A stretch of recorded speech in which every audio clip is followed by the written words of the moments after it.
A thing that's always fascinated me in terms of media of any kind, be it a video game, a film, series, literature, or just a character, they, for the most part, always perceived or interpreted differently based on the person who's consuming said media. I mean, everyone's lives and personal experiences are different, right? So obviously people are gonna have varying emotions to the things they indulge in. The most common example as to why people like something is for the most part because they have a sense of relatability, and if not that, then at least something they can resonate with to some extent. Loneliness or moodiness, for example, has been an increasing factor and an increasing statistic in us human beings in recent years. And with that, it's being projected into fictional characters or stories that might draw relevance to the viewer. People usually find comfort in the characters they see themselves in is a pretty popular saying nowadays. While talking about this, I feel like I should switch into something more suitable, something more appropriate.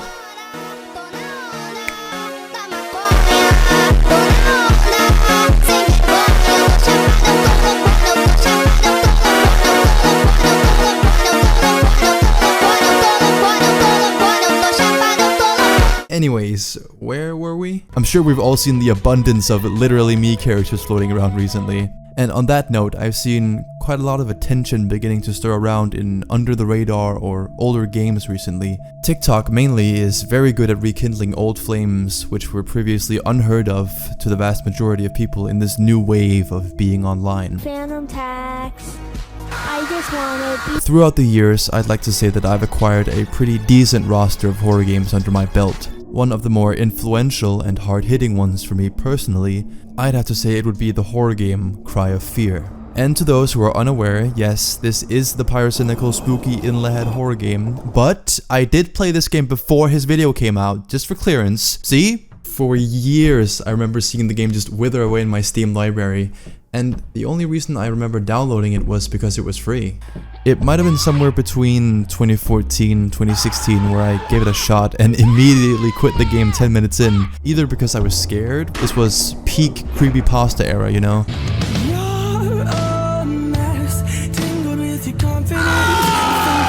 The more plausible reason was probably because I'd much rather get back into playing Gmod RP for 2,000 hours. You want to get banned for this behavior? This is RP. This is serious RP. Are you f***ing kidding me? Yeah, I'm RPing as a sitting man. Are you f***ing kidding me? But then, I honestly don't know why, but I decided to give Cry of Fear another shot.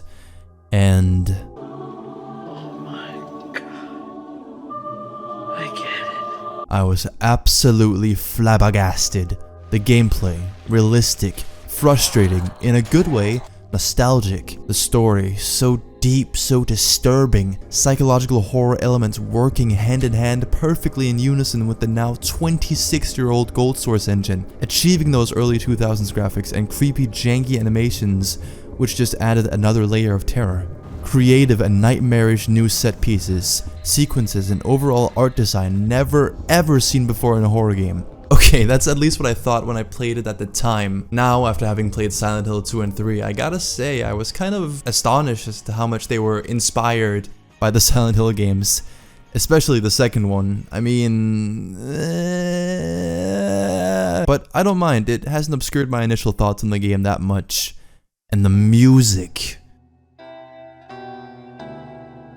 so good. A thing that personally resonated with me specifically was by having the game take place in the country of Sweden, where they decided to include real-life locations which can be found around its capital, Stockholm, which is where you roam around for the majority of the game.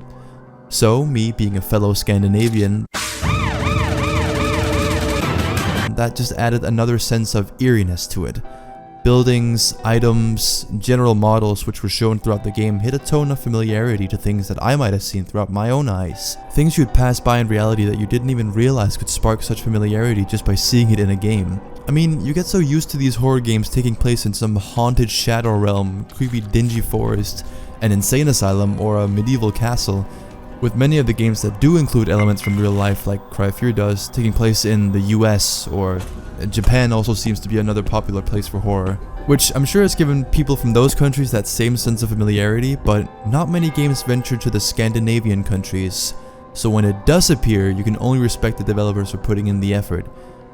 Many of the textures and models are photo scanned as well, so that just adds an extra level of authenticity. Cry of Fear was developed by the incredibly small team Psyskallar,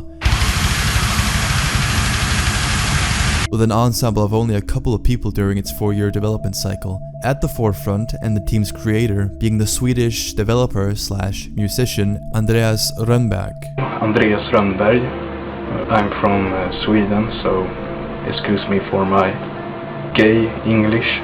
Perhaps better known online under his alias ruMpel, along with fellow programmer James Marchant, or Minuet from England. James, do you like this game? These two very talented lads were the foundation of why we even have a game like Cry of Fear in the first place, as pretty much everything you experience in the game, from art design, level design, sound design, visual effects, and overall animations were implemented by these two. Hell, even the soundtrack is primarily filled with ruMpel's discography, which always has some recognizable nuances and a tone which seems to fit perfectly with the themes that the game introduces the player to. My man went out of his way not only to develop an entire game from scratch, but also provided an entire OST with a whopping 50 tracks.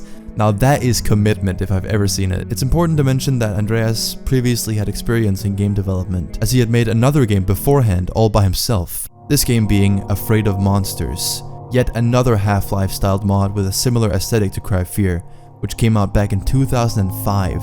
He was only 14, 15 years old at the time, so that's already an incredible feat to make a game all by yourself at that point. With game development, it's usually rare to get behind the scenes footage as to how the progress is ongoing, but fortunately for us, Team Psyskallar have been so nice as to produce a ton of behind the scenes footage and videocasts on their YouTube channel, surrounding the development cycle and programming of Cry of Fear. Everything from initial ideas to models and voice acting. I can only appreciate the team giving us such a broad view into the process.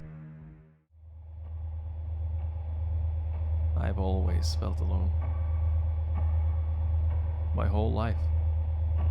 For as long as I can remember. I don't know if I like it or if I'm just used to it. But I do know this. Being lonely does things to you. And feeling shit and bitter and angry all the time just eats away at you. The moment you start the game, you already get a sense of discomfort, as you aren't introduced to an opening cutscene, gameplay, or anything at all really. The main character, Simon, can be heard narrating his situation, and what I'm sure many would resonate with to some point. The melancholic but almost peaceful notes of ruMpel's soundtrack engulf us almost immediately, as we're now completely in tune with the nuances and overall vibe of the Dark City, before we've even started exploring it. Get it? Because that's the name of the song. Keep in mind once again that this is a 26-year-old engine that the game is running on. However, once again, that is totally in tune with ruMpel's storytelling and works perfectly. As we see a lone train drifting across the tracks inside the city and get our font Arial title card, we're finally visually introduced to our protagonist, Simon Henriksson, who's seen in one of the carriages by his lonesome. Not only is he sitting by himself, but the carriage itself is also completely devoid of any other passengers, which almost makes it even worse, strengthening what Simon had said previously in the introduction. Already from the very first cutscene, the player gets a clear indication as to what type of person Simon is. I'll hold off on explaining Simon just yet. We'll get to analyze him as a character when we've gained a little more insight. For now, let's just see where he's headed.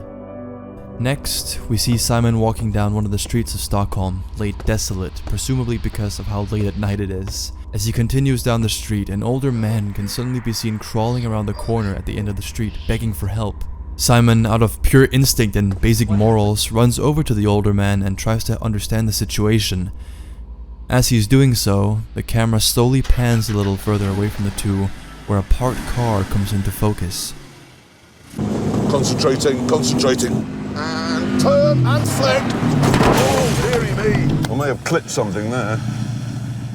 Simon, who's obviously focused on the man beside him, doesn't realize that a car is coming straight at him. We've been diminished to mere flashes of vision now, mimicking Simon's POV as he slowly drifts unconscious after being hit. We see the older man hovering over us with a blank expression. It's unclear if he was in on it or not, but since we see police cars and ambulances in a future cutscene, one might draw conclusions that the older man might have called the police. It's just weird to think how that could have happened since he was outright crawling on the floor just 10 seconds prior. Not much is explained or known completely about the reasoning behind the incident that sets off the events of Cry of Fear. The next imagery gets more nightmarish and sinister, with blood written on padded cell walls, a hand, presumably Simon's, bashing someone's head against the concrete, and a creepy little face. "Take the camera," says the blood on the wall. And sure enough, our eyes finally open and we're suddenly standing in a small room with a digital camera in our hands. We can also see that the person who lives here is based since they have a Half-Life 2 poster hanging up. Come on, Gordon, crank that thing. This intro section is great, and it's unlike anything I've ever seen before in a horror game. Essentially, you have to use the camera's flash to snap pictures of the X's in the void to progress. Sometimes giving you some bloody text on the wall saying encouraging things like "I hate you" or "I can't take this anymore." Very nice. And if you're lucky, you might see some spooky imagery, like this man. Whoa. You're completely left in the dark through the whole section, so who knows when something is suddenly gonna come out and jump at you. The only thing I can relate that sequence to is the apartment scene from the original Saw from 2004, where one of the protagonists, Adam, is wandering around his dark-lit apartment after hearing a sound, using only the flash of his camera to see in front of him. Anyway, after the jump scare of the century, we finally come to, in what looks to be reality once again. We see Simon lying on the ground in a dingy alleyway. No old man, no car. Completely befuddled and not understanding how he ended up there. Truly the average Scandinavian city experience. He then gets a message off his trusty Sony Ericsson phone, with a text from his mom who seems concerned about his whereabouts. So that's what seems to be the mission. Get home. Simon draws his switchblade and starts wandering out into the unsettling town. As we can see, the phone also works as your flashlight for the majority of the game, and the game is dark as fuck, so you need to have it in one of your hands constantly, which inadvertently serves as a reminder to you as to who you're trying to get back to, as you see the text from your mom all the time. As Simon begins to roam the dark and empty streets and plazas of Stockholm, like Slottsbacken, a real location by the way, I want you to just listen to the sound design for a second.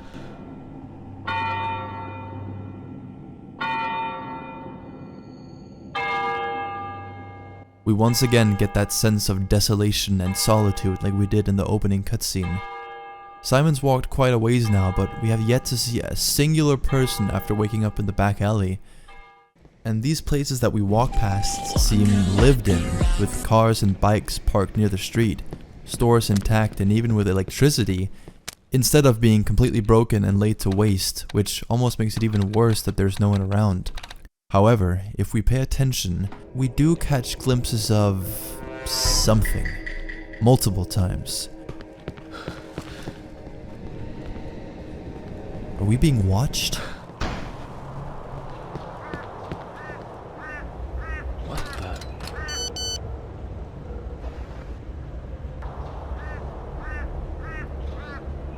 With nowhere else to go, Simon is forced to follow the message from the unknown number.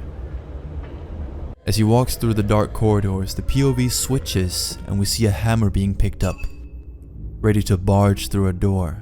I live in Smethwick, Birmingham. If you want to crack the brawl, come down Smethwick, that's Medalligy. I'll come down and I'll break your fucking legs. You know the Simon's first meeting with another creature after the crash. The monster goes down after a couple slashes with the switchblade. But what was it? A couple slices and stabs later, Simon stumbles upon an apartment complex, with yet another message now appearing on his phone. Help me! Please help! They're coming! I'm inside the apartments! Hurry! And with that, we climb the unstable scaffolding, apparently with the skills of an IGN journalist, and make our way into the apartments.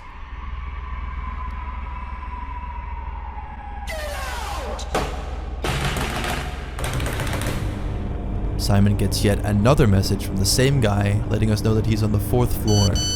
So the current game plan is to try to get up there. Simon quickly finds out that he's not entirely alone in the apartments either. It seems like the monsters from outside also reside within the apartments, along with new additions like what seems to be kids in garbage bags, armed with dual-wielding knives, average iPad kid, screeching women whose arms and legs have been replaced with long spikes, which gives off a terrible sound every time Simon is near one, another thing to add with these spiky women is that when you shoot or stab them long enough, they don't die by your hand.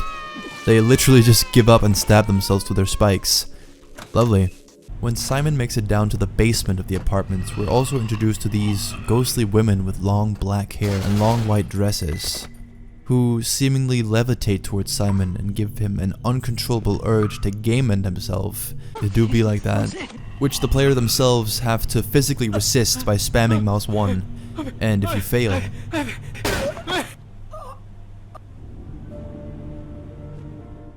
a thing you might have noticed through the gameplay is how the melee combat is a bit choppy and awkward at times. It's always like this back and forth type of style where you still end up getting hit, but luckily for us, as we make our way into one of the apartment rooms, we're introduced to the best weapon in the game.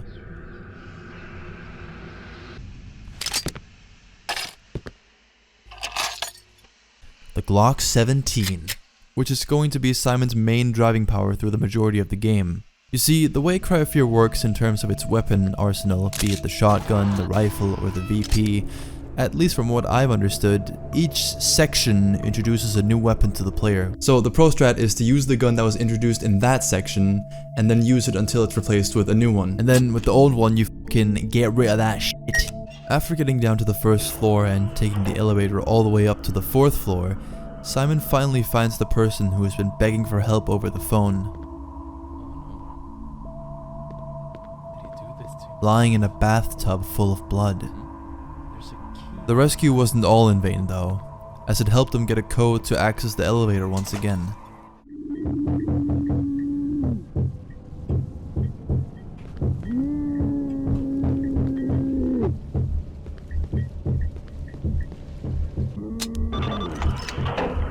Taking Simon downwards, but perhaps a little further down than expected. When Simon reaches the bottom, the walls and floors of the apartment building are covered in blood. Doors are barred with long black rods. There seems to be nowhere else to go but down the staircase, which appears to go on for an eternity. After a long descent, Simon finally finds a door and walks through it into the darkness.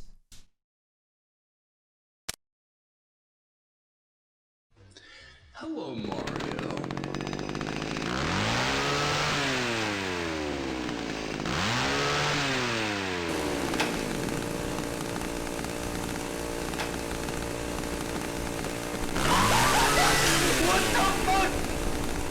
This is Saur, the first of many bosses Simon has to defeat.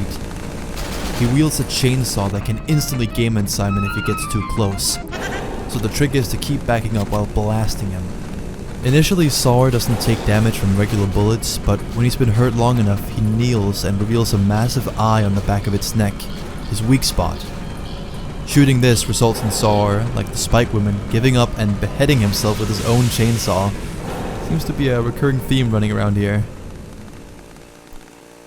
After seeing this, Simon passes out from the disturbing imagery, obviously, because, I mean, what the fuck. The screen cuts to white and we see a sort of flashback of sorts. An apartment room with a book in the middle on the table. We don't know what this entails yet, but it will make much more sense down the line, so be sure to stay tuned for that. As Simon reawakens now for the second time, he finds himself in a new area once again. When he opens his eyes, he spots a mysterious figure standing in the corner of the room. Out of fear, and with the things he'd seen so far, he draws his gun at the man. This is the Doctor, another crucial character to the overarching story, but as of right now, he's just a mysterious man donning a white doctor's coat, and most notably a gas mask. He tells Simon that he doesn't want to turn into one of them, hinting at the monsters that we've been fighting so far. This would make the player think that there's perhaps some virus or disease spreading, making anyone getting in contact with it turn into those things we've seen. Hints to this can also be seen after making our way outside to the streets of Stockholm once again, after the doctor said that he couldn't trust us and ran off like a bitch. We see these weird amalgamations with long arms bursting through the ground and monsters both being covered and sometimes trapped in what could be entrails or spores or something. Soon after Simon leaves, he comes across a magazine lying on the ground. Next to it, a locked door with a code pad. As he inspects the decayed magazine, a small margin can be seen saying, "Depressed? We're here to help. Call us." and then a number. Assuming that we have signal once again, one would start with the obvious option of dialing 911.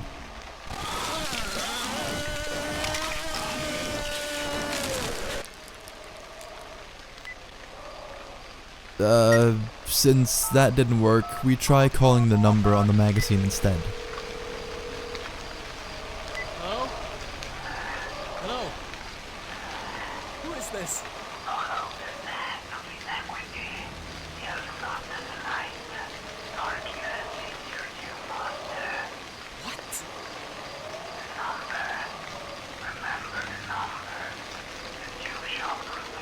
What the fuck are you talking about? I need help, please!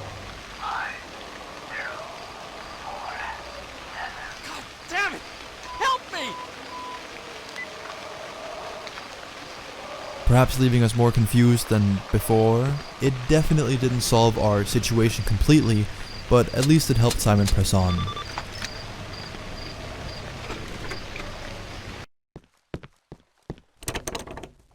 After traversing a little further, he comes across the doctor once again. This time in the middle of beheading what looks to be a normal human. Weird as fuck. When he spots Simon, he quickly runs away, and in enters the next boss, Mace. Like Sawer, Mace cannot be hurt by regular means, but instead needs to be electrocuted by turning the valves which are located around the room you're in.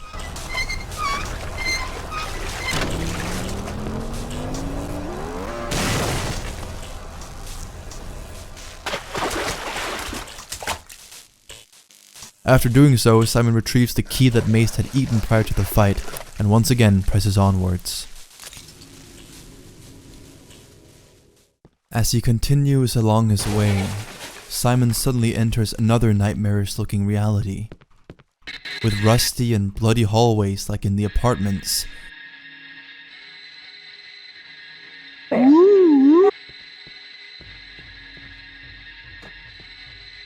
Messages appear on the wall written in blood, with more encouraging words like, "Do you like this?" and "I never wanted this," just like in the intro.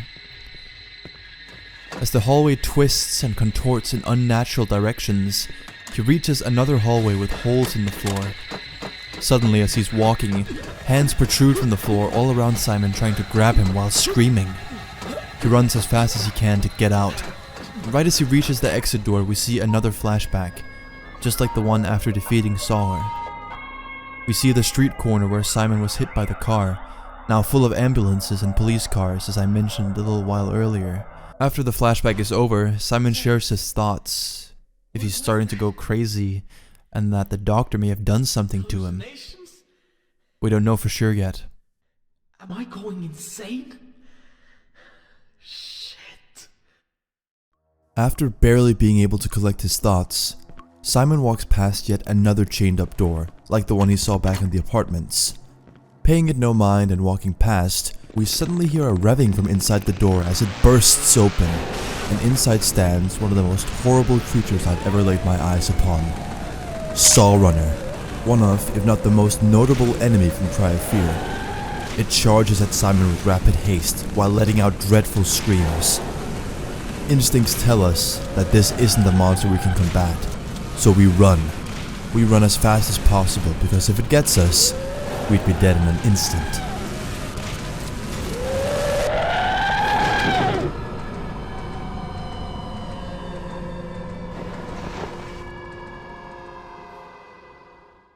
As Simon continues his journey back home, he notices that he's getting a call from his phone. Who could it be? Hello? Hello? I can't hear you. Who is this? Where are you? How did you get my number? Can you help me? What the fuck is going on in this town? I need to speak to you, Simon. I'm up on the roof. Up in the park. You're... what? You're up on the roof? I can't hear what you're saying.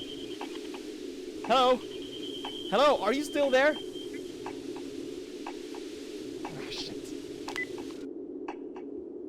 Following the voice's request, he makes it up to the rooftop, only to find out that it was his friend from school, Sophie. What the... Sophie? Whom Simon has a bit of a crush on. as revealed by their following dialogue. Simon begins talking about the horrors he's seen up until now, but for some reason Sophie doesn't seem to share his exclaims. Because as she says, I really don't understand what you're talking about. I'm just thinking. she hasn't seen anything. Simon, confused, insists on what he's experienced, but Sophie cuts him off to talk about school instead. Simon, feeling braver than ever before after what he's been through, musters the courage to say that he helped her because he liked her, but never had the courage to tell her before. Sophie replies that she likes him too, but only as a friend. I always liked you too, but not in that way. I always thought that you were just a friend, nothing more. When I'm with you,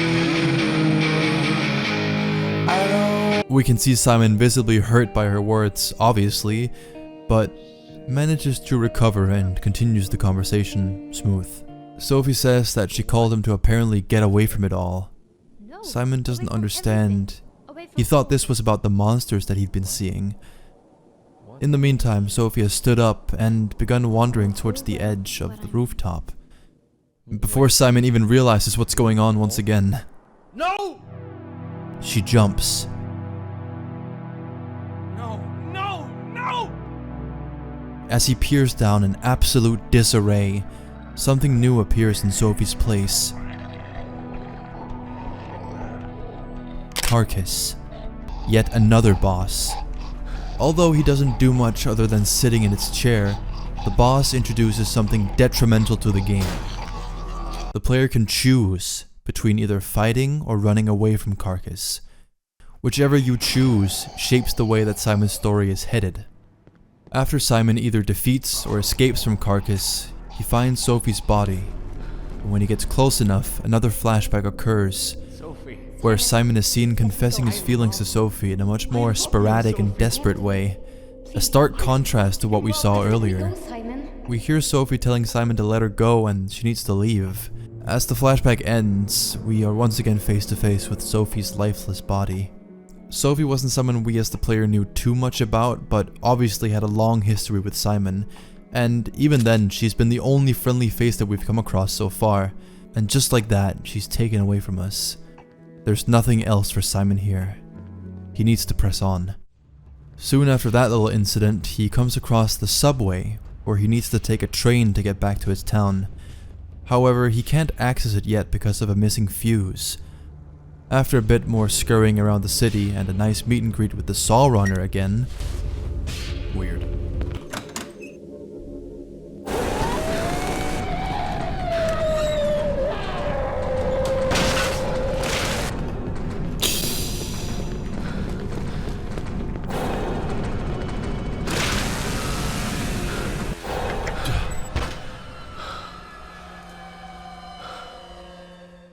We come across a college, presumably the one Simon went to. Everything inside seems clean and completely sterile like previous locations. A calming music looms over Simon as he explores the empty college when he eventually comes across a fuse box with a single fuse remaining. Obviously, he takes it, since he needs it for the subway. Suddenly, the situation changes in an instant, as everything goes completely dark, and a plethora of completely unrecognizable figures charges Simon while letting out blood-curdling screams. The music also changes to panicking bumps, just to make the whole thing even worse. It's horrifying to navigate through the college, not knowing when another one of those creatures would come sprinting towards you out of the darkness. And what makes it even worse is that you can't reload while wielding your phone, so you have to sit in complete darkness while reloading, praying that nothing comes running towards you. Jesus. After running around for a bit, Simon finally manages to find the fire exit and escape in one piece. The music stops and we come outside once again to see that it started raining.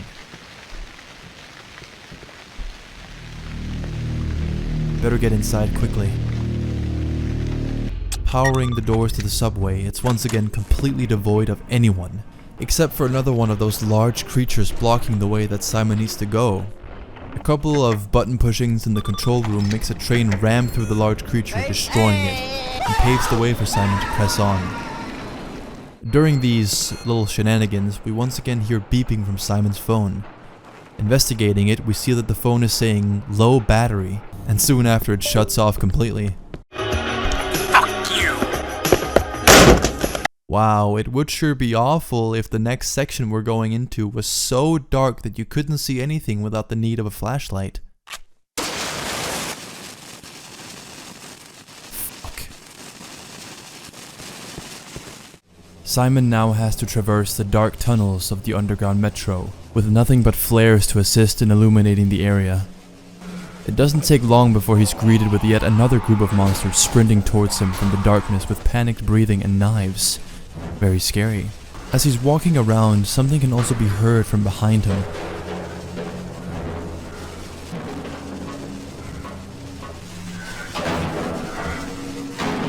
Something breathing heavily, clamoring at the walls and doors, sounding almost desperate. This person, or whatever it is, keeps making noises through the entire section, almost like it's chasing Simon. It always seems to enter the room right when you're about to go through the next door.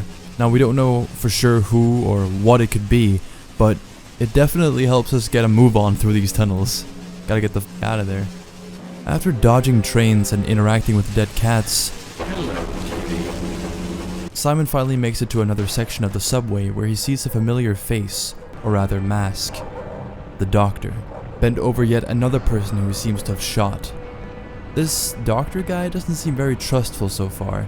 Every time we've seen him, he's either ran away from us or killed another human being who weren't monsters. Sketchy guy. As Simon tries to follow him through the subway, he gets to a locked door that requires 2 fuses to unlock. One of them being the fuse that was used for the previous door, and the other being located in the apartments from the very beginning.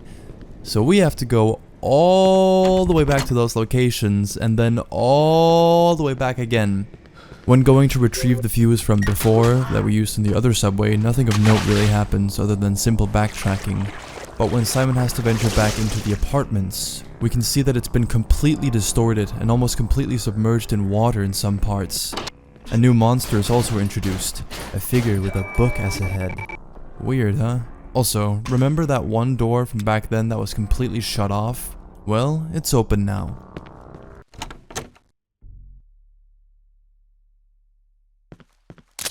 Inside is a small apartment room, completely covered top to bottom in blood, with a large gaping hole in the middle of it.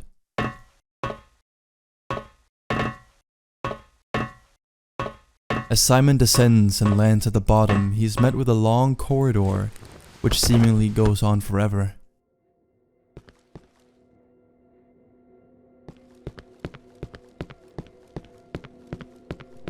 Suddenly, a voice can be heard. A familiar voice we've heard a couple of times before. It's the doctor's voice. However, it sounds unmuffled by the gas mask this time. He goes into a lengthy monologue about a certain individual, their struggles with anxiety, hallucinations, and something described as the Black Day. His school and home life were no-go topics when discussing these feelings and anxieties. He told me the other day that he'd been seeing hallucinations, but couldn't give a clear description of what he'd been seeing. Naturally, I didn't take him seriously. As the doctor mentioned something about upping his prescription, you'd think that he's treating this person and that it's someone who talks with him regularly. After that speech, a door can slowly be seen in the distance. When Simon walks through, he enters a room with a giant deformed head. What looks to be the same head that jump-scared us in the beginning. Trapped in the middle of the room, frantically moving around desperately. That's what he fucking gets for jump-scaring us. Another nightmare sequence. After taking in the frightening sight, a group of monsters begin attacking Simon from 2 cages in the room. Soon after, a 3rd cage opens with a door. Simon obviously runs toward it and tries to open it. The door breaks open and inside stands Saw Runner once again. Before he gets any time to react, the floor beneath us collapses, where we now appear in some void area once again with a singular door in the distance. Simon runs towards it as more monsters can be seen in the corner of his eyes, daring not to look behind him. When he gets to the door unscathed, he's mysteriously transported back to the apartment room. The hole in the floor is now gone and replaced with a fuse that is needed for the subway. Finally. Now with access to the main part of the subway, he finds his way to the required train. When he gets there, however, an announcement that the train is delayed can be heard over the speakers. The train to Newcastle is delayed due to a signal malfunction. Please I live in a shithole! I mean, Birmingham is a fucking shithole! I hate the fucking place! I fucking hate it! The person having a British accent for some reason. That's what you call a proper fucking coffee, lads. You don't need milk, just a fucking belter of a coffee. Quick tap on there. Dan, shut the fuck up! Fuck off, you and get them washed. But nevertheless, Simon still can't progress, as when he explores a bit further, he finds that the gate which the train needs to go through is shut off, and, you guessed it, needs 2 fuses to open. Yes, the 2 fuses we just used to get here in the first place. This backtrack isn't as long as the first time though, luckily. As when exploring the train, Simon both finds what looks to be some sort of suitcase where it says, "I want my feet back" on it, written in blood. Relatable. And he also finds a sledgehammer, quite possibly the most powerful melee weapon in the game. And here he remembers that he saw an unsturdy wall as he was making his way to the train. The wall breaks after a couple of hits, all hand animated beautifully by the way, no physics in Gold Source Engine, so that's pretty impressive. And Simon goes through the door and enters yet another nightmare sequence. Another void with several bloody contorted platforms twisting and turning in unnatural ways that Simon has to climb through. Faint scribbles can also be heard from the door we just came from, almost sounding like someone writing. We'll get to that later. Cages can also be seen with people inside doing absolutely preposterous acts to themselves on both arms and legs while screaming violently as he walks past. After making it past the platforms, Simon reaches a padded cell with 4 doors on each side and a note in the middle written in blood. Everything is written with blood, I don't know what's going on. The title of the page being, "My Life." That fateful night, the child lay upon the road, broken. Why did you have to walk that way so late, young man? Why did you have to be so foolish? Disillusioned and embittered by his parents' words, the child was broken physically, broken mentally. The men in white placed him in the rolling chairs. How he laughed, and so he lived what remained of his life. One day fate smiled upon the child, and so he came upon the implement of his destruction. Decisions. The outcome was not certain. Pro captu lectoris habent sua fata libelli. It seems like you have to enter the doors in the correct order in parallel with the book page. So let's see. The child lay upon the road broken physically, broken mentally. When the road is mentioned, there's only one image on the doors that would make sense, that being the car. So we go through that door first. The men in white placed him in the rolling chairs, must hint to the door with the wheelchair symbol. Fate and the implementation of his destruction, choosing the gun door since guns can lead to pretty terrible outcomes if used, you know.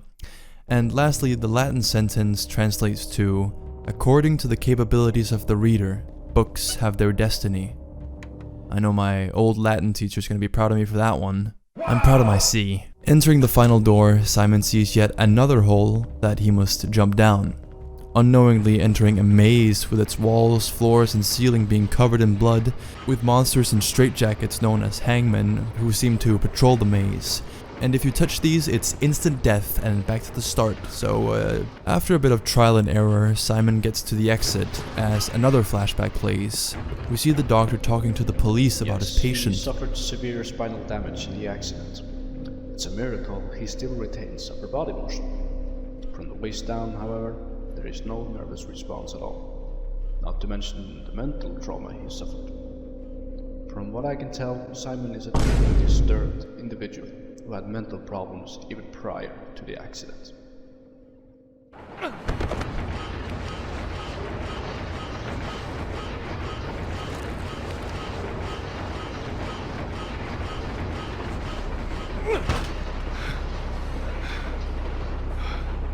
Holy fuck!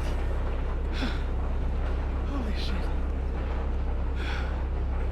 That was close. Is he still there? What the fuck? Wasn't this where I came from?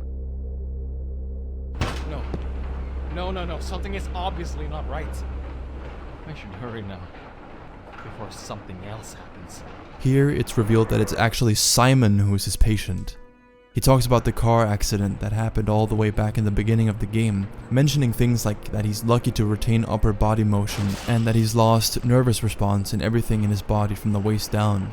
He also states that Simon had mental issues prior to the crash. He doubts his own sanity once again, but presses on.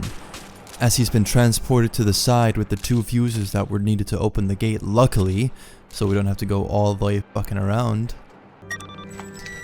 Getting back and putting the fuses in, he steps inside the train and it departs, finally leaving Stockholm behind.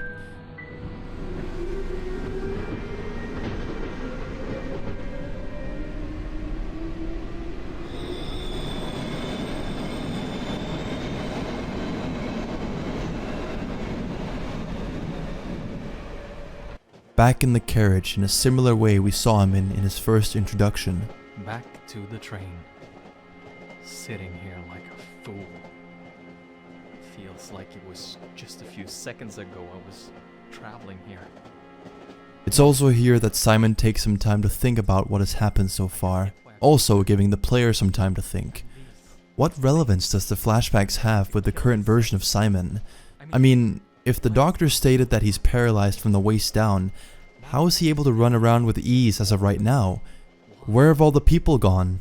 What happened while he was unconscious after being hit by the car? I'll see what happens when I come home. These questions are left unanswered as he's interrupted by a sound coming from the back of the train.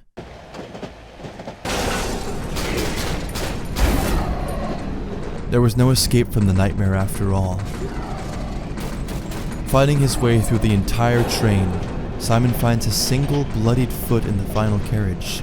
Remembering the suitcase he saw earlier, he decides to bring it back and place the foot inside the case.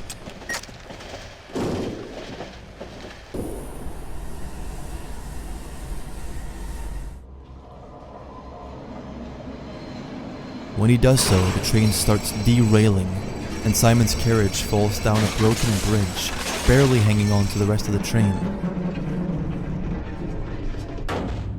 When he comes to, Simon quickly climbs up and manages to get out of there before the train car collapses. At least, after a couple of tries, after clipping inside one of the doors, but you know.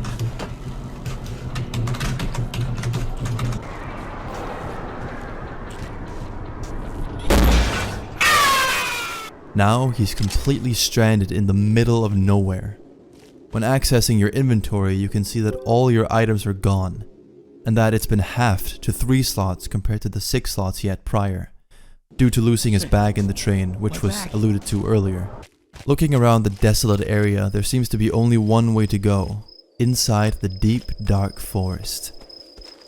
With nothing but a tree branch and a lantern, Better than nothing, I guess. Simon progresses into the unknown, being more vulnerable than ever before. Not long after wandering around inside the forest, he hears a familiar but dreadful sound.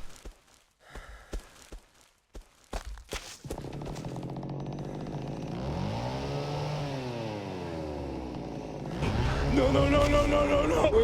Wait. Simon for a brief moment gets chased by the Saw Runner through the forest, but luckily managed to escape through a door. This Saw Runner guy is persistent. Damn, get out of here, dude. However, he wasn't the only danger. More monsters have made their way into the forest, like these heavily breathing women known as crazy runners who stab you. Seems like we've moved from Stockholm to the average day in Birmingham. In this area, Simon needs to find 2 pieces of a scissor to cut the rope attached to a giant box blocking the exit. After acquiring the 2 scissor pieces, the rope is cut and we get another completely hand-animated physics animation, which again I think looks incredible. Going through the door, we are greeted with another sign. Watch out for the trees. Curiosity obviously taking over, and then this happens. Great. Navigating past these hanging women, Simon soon finds a bunker of sorts, and he enters another semi-nightmare sequence, with doors opening and closing violently, rhythmically appearing on both walls and the floor. At the end of the bunker, Simon is greeted with a monster who's completely inverted.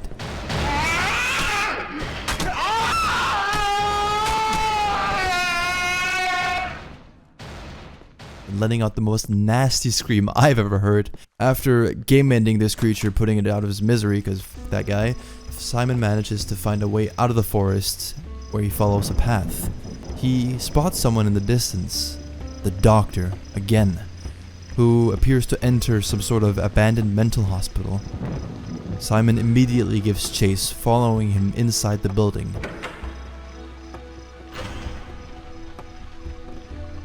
He reaches the doctor on the second floor, but as it seems, there's a gate between the two of them. However, this finally gives them time to converse for a little. What do you want? You're crazy. Come closer.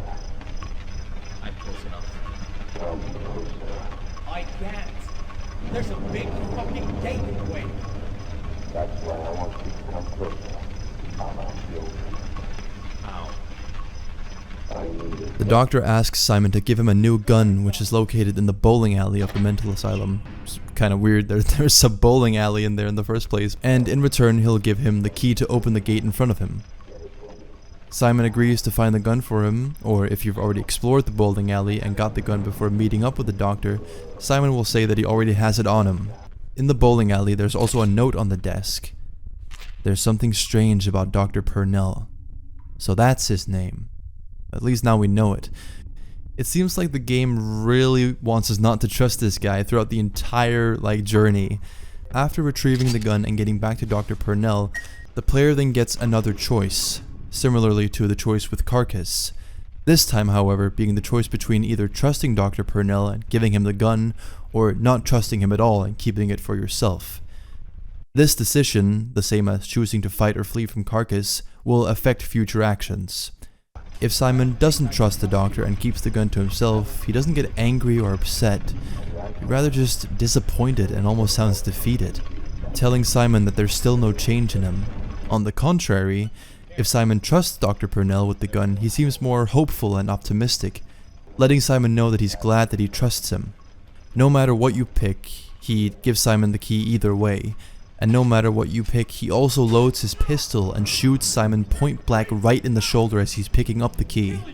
The final straw, one could say. We've seen the doctor time and time again do absolutely unspeakable and heinous acts against others. And now, it's finally befallen us, right in the shoulder. He's gotta go, he's gotta get out of here. Luckily, he only shot Simon in the shoulder, so it wasn't too bad, but he still shot him, so... Simon opens the gate and tries to follow through the door that Dr. Purnell ran through, but it's unfortunately locked behind him. Bastard. In the room opposite, however, there seems to be a phone and a telescope by the window. When interacting with the phone, it rings, so that must mean that it's working. In this section, Simon has to walk through the entire mental hospital, fighting through psychos with axes to find 2 blocks where the phone number is written in Roman numerals. Combining these together and dialing it on the phone, a ringing can be heard on the opposite side of the building.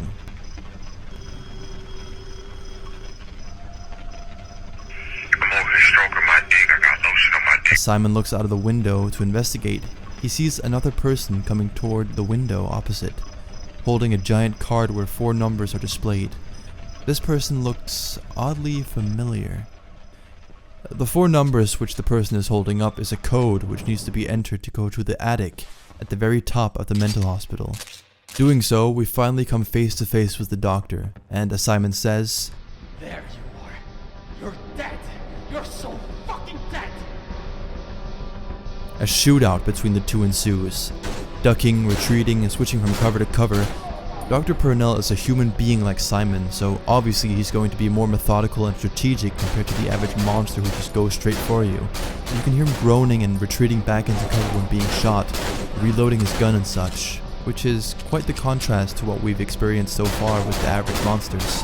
After a couple of rounds are exchanged between the two, Simon finally manages to hit a shot that makes the doctor fall to the ground.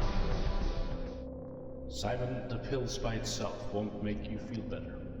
You have to do something more than that.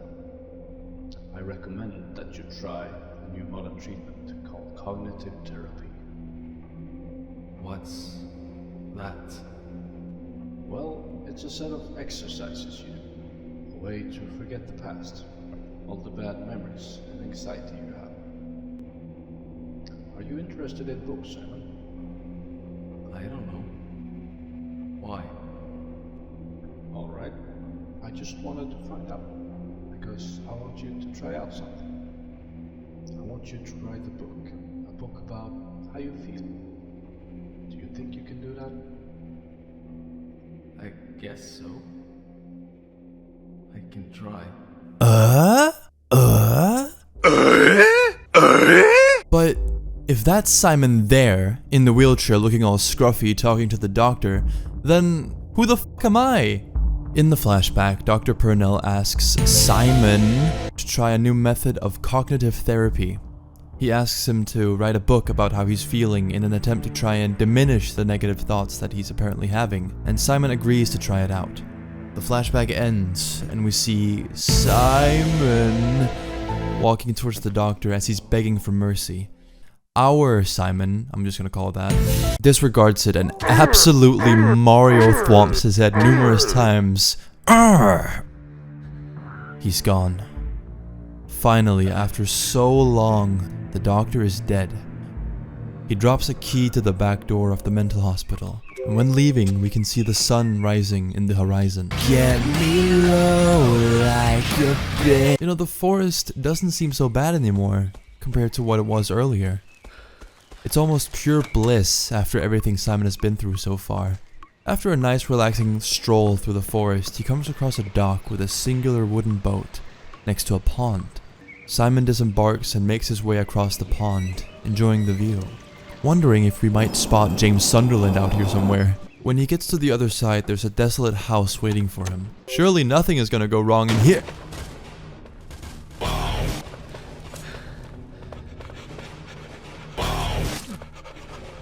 It seems like there's still one final stretch until Simon makes it back to his hometown. He has to swim underwater through claustrophobic spaces to find a key that unlocks a door. When he finds said key, he's greeted one last time by the saw runner. And honestly, I don't think I've ever clenched as hard before as when I had to get back down that water hole. Jesus Christ. Unscathed, Simon unlocks the door which leads to a ladder. When he gets to the top, it's morning. And not only that, but he's made his way back to his peaceful little hometown. Kirkville, it's called. At least, we thought it was peaceful, because we soon find out that this place has also been infested with monsters as well, despite its looks. Simon fights through a final horde of monsters to get back to his home.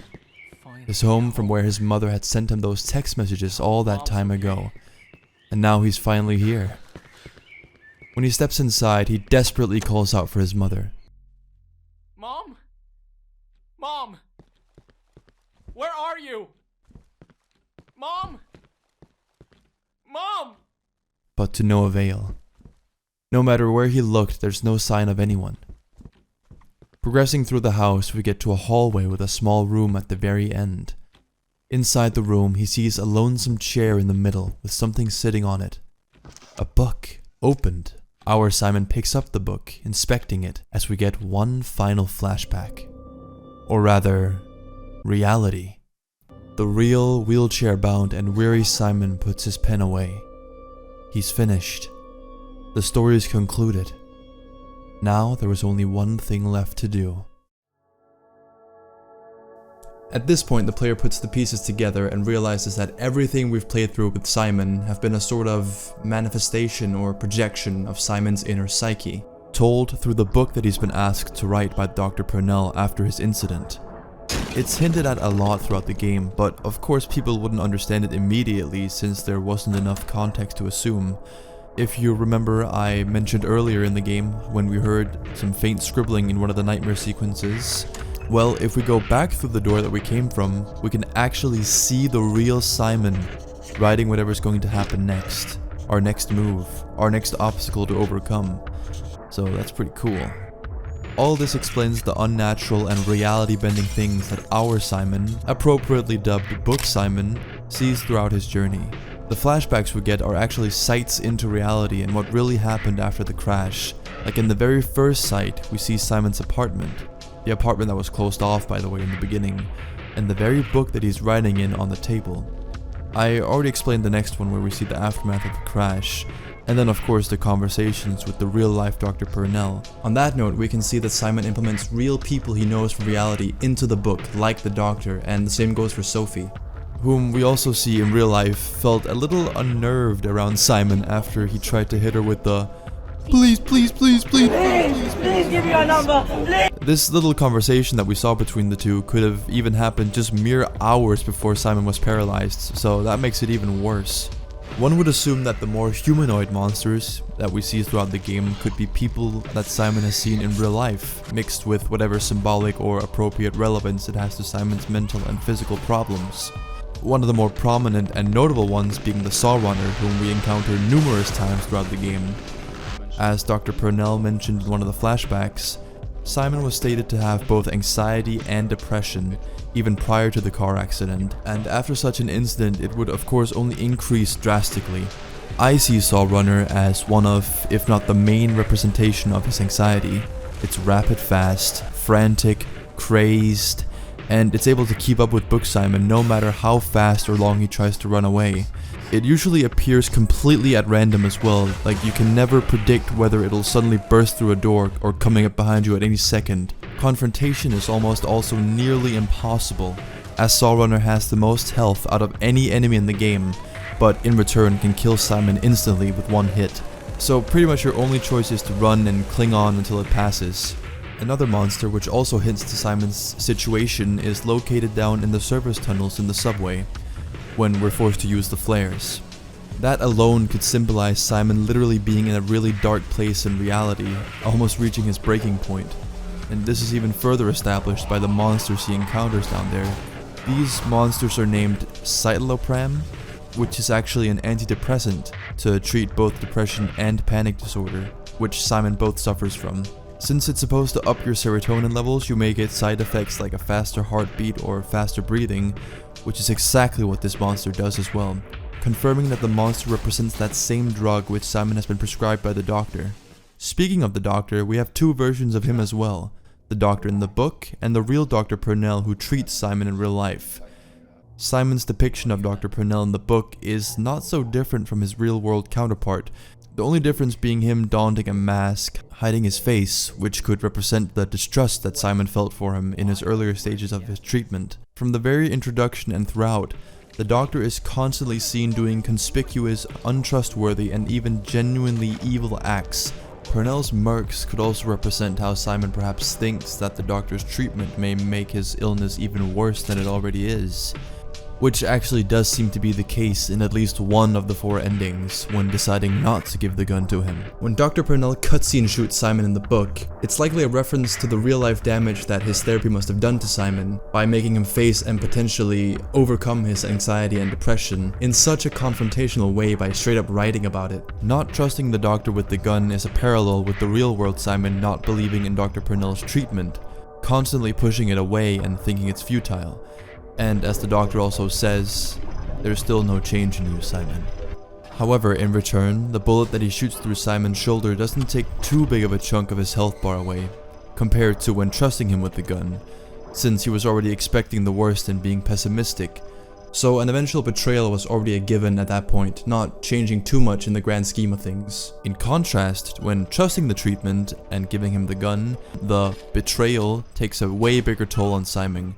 Sophie and Carcass also have a very important relevance between reality and the book. Sophie jumping off the roof and Carcass appearing in her stead could possibly be related or a projection of the heartbreak and grief that Simon felt when he was rejected by her in the real world. As we see in the flashback, after leaving the rooftops, he clearly seems in shambles after what she said. Carcass could also be another projection of what Simon thinks of himself as a disgusting creature bound to a chair, not being able to move freely. Thoughts about oneself and personal images always get warped when you get turned down. Especially with Simon, since he was already dealing with stuff beforehand and Sophie was pretty much his only friend slash crush.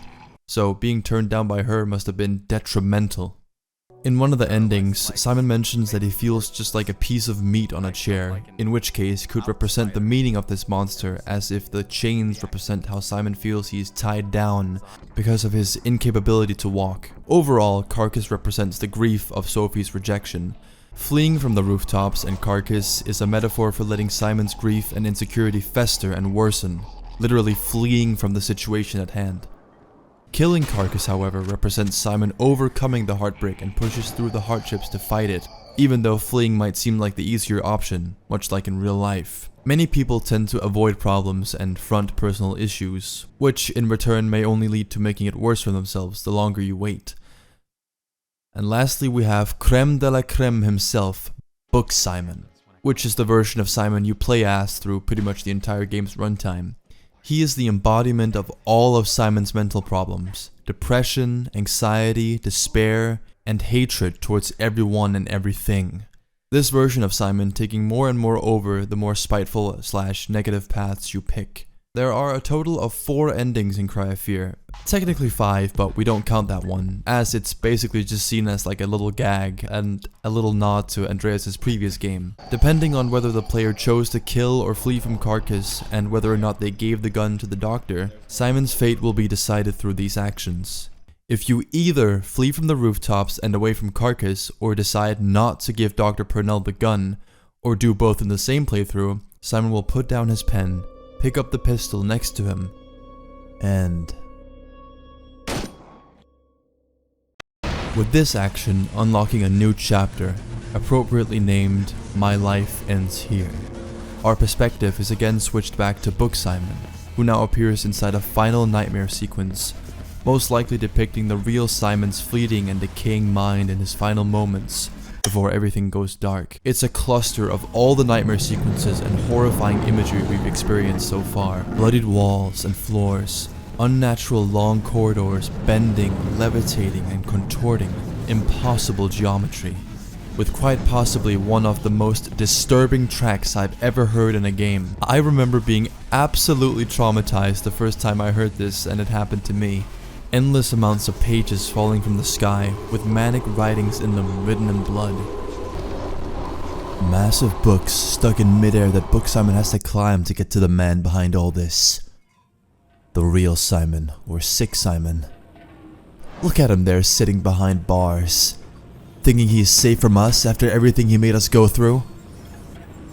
After one final battle that revolves around turning 4 valves to open the gates that the real Simon, or Sick Simon, is hid behind while dodging his telepathic attacks, we finally get to him.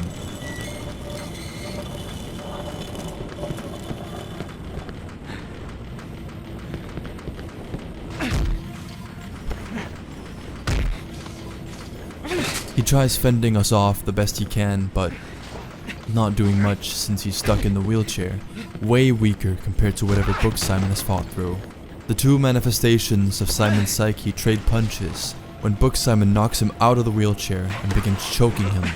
When doing so, we can see that both the boss's health bar is taking damage, as well as our own. And when his is depleted, so is ours. Book Simon falls over and lies right beside his fellow altar as they exhale one final time, and everything turns white. This is the scenario that plays out in 3 of the game's endings, and afterwards we get one of 4 conclusions, a final letter if you will, that Simon has written before taking his own life. This final message varies depending on which ending you got. It's read aloud by Simon while we in the background see him lying on the table as 2 police officers barge into his apartment. If you decided to flee from Carcass but trusted the doctor with the gun, we get a more saddened and sorrowful Simon in the letter, feeling abandoned and forgotten by his friends and relatives due to his state after the incident. Here, the only person whom he thanks is Dr. Purnell for trying to fix things and make them better. He mentions that the writing process helped him put things into perspective, but sadly wasn't enough. And as a surprise to most, we also find out that Simon, in this ending, in a spiteful act, took Sophie with him in death, wanting to keep her all to himself, as he says with an angry tone, hinting that her rejection was one of the main reasons why he decided to end it all. When the police are searching the apartment, they find her in the bathtub, much like the person whom we saw on the 4th floor way back in the beginning. In contrast, if you decide to kill Carcass but choose not to trust the doctor with the gun, a similar outcome occurs. Although this Simon, compared to the previous one, seems more at peace with his situation, almost embracing it to a certain extent. Here, however, he despises everything Dr. Purnell stands for, saying that this whole book writing therapy was just that final push he needed to realize that it was meaningless. It's also hinted at from the newspaper and the way that Simon speaks about the doctor that he might have killed him during one of their final sessions as well. Instead, the sorrow goes to Sophie, whom he begs the reader not to show her what happened to him. Arguably, the worst ending is achieved by not killing Carcass and not trusting the doctor. In this ending, you can really tell that Simon has completely lost touch with reality, his broken and rageful psyche having completely taken over any morality. In this ending, he both kills the doctor and Sophie, potentially having been hooked on antidepressants and other pills, getting the chance to up his prescription at every chance he would have had, something that was also hinted at by the doctor in the long hallway scene. After letting literally everything fester for so long, he had become both a danger to himself and to others, hinting that if he wasn't stuck in a wheelchair, he would have done even more heinous acts. Ironically, he wouldn't even have been in the situation if he wasn't in that wheelchair, but you know. In the two other endings, Simon gives a final farewell to the reader of the letter and to everyone pretty much, like a final goodbye, compared to this one where he just cusses the reader out and hopes to inflict even more trauma on others even after his demise. I hope my dead body will haunt you forever. Have fun scraping my brains off the wall. Fuck you! But somehow, you get a feeling that things could have been different. If we go all the way back, and Simon manages to defeat Carcass, pushing through his grief, learning to move on no matter how hard everything seemed to be. And what if he trusted the doctor? Even though he put you in this situation, there must have been some rational meaning behind it. Maybe it could actually help you to fix the horrible situation that's currently going on.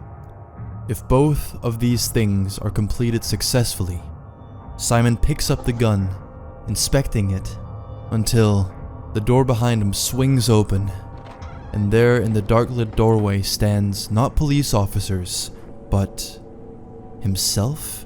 The colors switch from the monochromatic flashback sequences to real time, and our perspective is suddenly switched as well. We no longer have a stamina bar or an inventory. We take a look down at our body, only to be met with a wheelchair. We've taken control of the real Simon now. The real Simon follows Book Simon out of the apartment, into seemingly another psychosis or a nightmare sequence. The bloodied walls we've all become so familiar with, giant hands and eyes watching us from the abyss as we make our way forward. A chase, if you can call it that, ensues, where Book Simon runs from cover to cover down the long corridors while the real Simon approaches. Every once in a while, Book Simon peeks forward and uses the weaponry that we've collected through the game on us, like the pistol or the shotgun. The real Simon obviously returns fire the best he can, only with one arm available. At last they get to an open room, completely dark, when suddenly Book Simon appears from the darkness as he ignites a red flare from the subway tunnels. He charges at us with the sledgehammer from the train. Luckily, we manage to absolutely mag dump him and he falls to the ground. We're back in Simon's apartment. But instead of lying motionless on the table, he's seen with the gun pointed towards his entranceway. After the psychosis/hallucination where Simon was literally battling his inner struggles, it unfortunately left the two police officers who were to enter his apartment dead, shot unintentionally during his episode. People would argue that this is the good ending, but it's not like bad things don't happen in this one too. Instead of game ending himself, Simon is submitted into a mental hospital, where he allegedly would spend the rest of his days with Dr. Purnell acting as his overseer. At least now he's in a controlled and secure environment, instead of by his lonesome in that tiny apartment room, which, for the record, isn't gonna do well for your overall mental state either. In this ending, Simon is the most at peace and tranquil, however still feeling immense guilt over the pain he caused others, like the two police officers and Sophie and whoever else was in his way. Sophie, who comes to visit him at the hospital every now and then, and as he mentions it, I keep on telling her how sorry I am for making her life miserable every time she's here. She just laughs a bit and tells me to stop being so silly. But I can see the damage I've done to her in her eyes every time she looks at me. compared to the other endings, he realizes the people around him are there to support him and help him, especially even more now that he's in the right environment. Deciding to write a happy ending for himself, Simon finishes the book in a bittersweet way, knowing things can never go back to the way they were. But at least he pushed through the hardships and made it through the darkest pits of his mind. The end. On that note, what does the future look like? I mean, Cry of Fear came out 12 years ago, with its fair share of updates and patches here and there. I remember back in 2020 where ruMpel made a Discord server for the Cry of Fear community, but since then there hasn't really been anything new. On several occasions recently, ruMpel has also mentioned that he's dropped trying to make any further updates or progress on Cry of Fear projects, and thinks it's time to move on to something new now. From what I've heard, he's actually talked about that he's in the middle of creating a new game, or at least writing a new game, however in the same style as Cry of Fear and Afraid of Monsters. Not much has been revealed yet, other than he's working on it on and off, probably because he wants to get it just right since it's his last game, as he said. But hopefully we can get some sort of sign or some teasers in the near future, please. And honestly, I'm excited for that. I'll consume everything that Andreas gives us, because he's just beautiful. It's amazing. But honestly, I think Cry of Fear has had its run now as well. But I must admit, I'm kind of upset that the Source remake slash remaster that ruMpel was working on a couple of years ago is no longer in development, since, I mean, it honestly looks absolutely amazing. But sadly, we can only imagine how insane this could have been. Unfortunately, bigger projects like this equals insanely higher budgets, and it's not something a small studio like Psyskallar can fund by themselves, and that's completely understandable. So can someone fund these guys, please? Valve? You know, anyone, any billionaires out there want to fund a little team's project that would make a lot of people happy? That would be amazing. To conclude this crazy adventure we've just been through, I'd like to call back to the very beginning, with the whole how media is perceived differently. Cry of Fear introduces a story and elements that I'm sure many people can resonate with to some extent. And I know it sounds corny, but I'm sure we've all had a little bit of Simon inside ourselves at some point in our lives. And just like the message in Cry of Fear, you must push through the hardships, no matter how hard everything seems to get. Also, I would just like to quickly say thank you to all of you for the overwhelming support recently. These past couple of months have felt unreal, and I'm glad that you enjoy. I read your comments, and I've seen some of you guys suggesting games like the Resident Evil franchise, Amnesia, Silent Hill, so I might have to look into that in a while, but we'll see. Either way, once again, thank you so much for watching. Be sure to smash that like button, finger, subscriber, everything.